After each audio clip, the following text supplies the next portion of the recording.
ना खाई भोगी तर सदा रोगी अशी हिंदीमध्ये म्हण आहे. संक्रांतीच्या आदल्या दिवशी येणारा सण म्हणजेच भोगी. या दिवशी इंद्रदेवाने धरतीवर भरपूर पीक येऊन सर्व जीवांचे पोषण व्हावे अशी प्रार्थना धरतीमातेला केली होती. आणि धरतीमातेचे ऋण फेडण्यासाठी शेतात पिकणाऱ्या भाज्या आणि तीळ लावून केलेली बाजरीची भाकरी याचा नैवेद्य धरतीमातेला दाखवला जातो.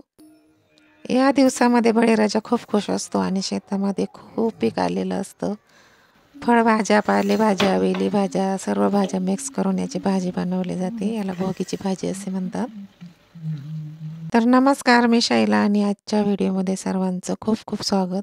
सर्वांना संक्रांतीच्या भोगीच्या खूप खूप शुभेच्छा.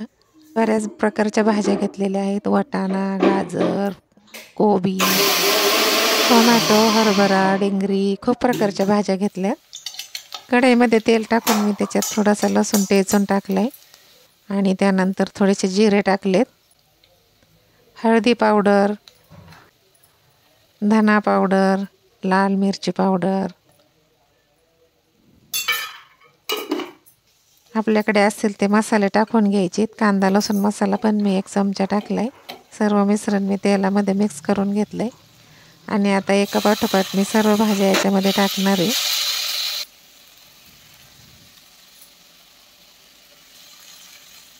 तर या दिवसामध्ये शेतातील पिकांना एवढा बहर आलेला असतो की बळीराजा खूप खुश असतो आणि त्याला थोडा विसावा आनंद म्हणून या भोगीच्या दिवशी बाजरीची भाकरी तीळ लावून केलेली खमंग भाजली जाते. या सर्व मिक्स भाज्या एकत्र केल्या जातात आणि त्या दिवशी शेतकरी राजा सर्वच जण आनंदाने खातात आणि याच्यापासून जी ऊर्जा भेटते ना, ती ऊर्जा घेऊन शेतकरी वर्षभर काम करण्यासाठी सज्ज होतात. तर चला, आपली भाजी होत आलेली आहे आणि सगळे मसाले टाकल्यानंतर मी शेंगदाण्याचा कूट टाकला आहे त्याच्यामध्ये. शेंगदाण्याच्या कुटामध्ये खोबरं आणि थोडेसे तीळ पण मिक्स केले होते. खोबरं, तीळ आणि शेंगदाण्याचं कूट हे तिन्ही बी मिक्स करून भाजीमध्ये टाकलेत. छान चांगली हलवून मिक्स करून घ्यायची. आता आपल्या आवडीनुसार मीठ टाकायचं. छान मिक्स करून घ्यायची. मिक्स झाल्यावर भाजी शिजण्यासाठी त्याच्यावर झाकण ठेवायचं.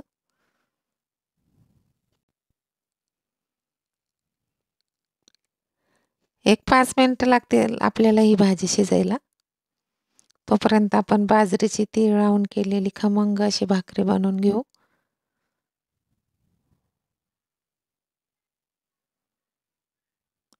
थोडं थोडं पाणी टाकून पीठ भिजवायचं, जास्त पाणी टाकायचं नाही आणि हातामध्ये असा उंडा घेऊन गोल बनवायचा. अगदी हलक्या हाताने भाकरी थापायची. भाकरी थापायला काही अवघड नसतं. खाली थोडेसे तीळ टाकायचे. आपल्याला तीळ लावून भाकरी बनवायची आहे आणि एका दिशेने गोल गोल भाकरीला थोडासा दाब देऊन फिरवायची. छान भाकरी होतात. तव्यावरती पण तीळ टाकायचे आणि वरून भाकरी सोडायची. परत आपल्याला तीळ लावायचे.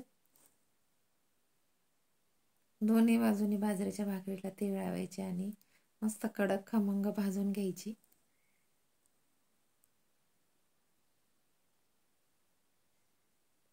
बाजरीची भाकरी कडक भाजली की मग खायला पण छान लागते. आता इकडे आपली भाजी पण शिजलेली आहे.